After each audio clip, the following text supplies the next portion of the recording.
আজকে বানাবো মাছের মাথার ঝাল। নুন দিয়ে দেবো,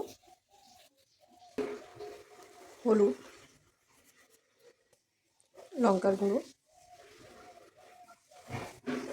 দিয়ে ভালো করে মেখে নেব। নুন হলুদ লঙ্কার গুঁড়ো ভালো করে মাখিয়ে রেখেছি। 15 মিনিট মতো এইভাবে মাখিয়ে রাখবো, তারপরে ভেজে নেব। এদিকে মিক্সিতে মশলাটা রেডি করে নেব। কাঁচা লঙ্কা, 2 কোয়া রসুন, টমেটো, আদা, পেঁয়াজ, জিরে।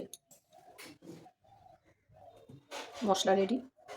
কড়ার মধ্যে পরিমাণ মতো তেল দিয়ে দিয়েছি। তেল গরম হয়ে গেছে, এবার একটু মাছগুলো দিয়ে দেবো। মাছ ভাজা হয়ে গেছে, এবার তুলে নেব।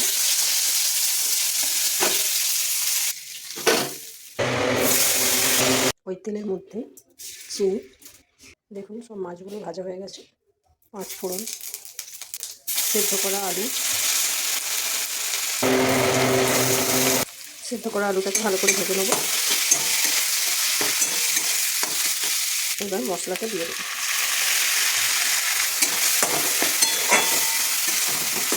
মশলাটা ভালো করে কষিয়ে নেব।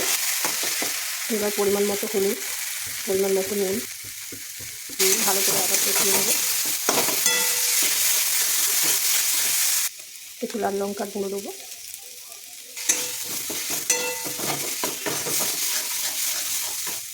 ভেজে রাখা মশলা, এর মধ্যে আছে গরম মশলা গুঁড়ো, জায়ফল, জয়িত্রী, জিরে, গোলমরিচের গুঁড়ো আছে, দিয়ে দিলাম।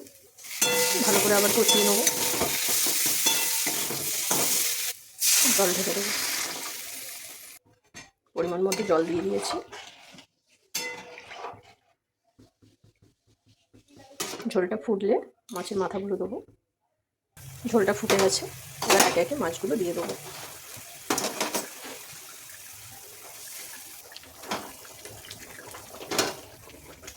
এবার কাঁচা লঙ্কাগুলো একে একে দিয়ে দেবো।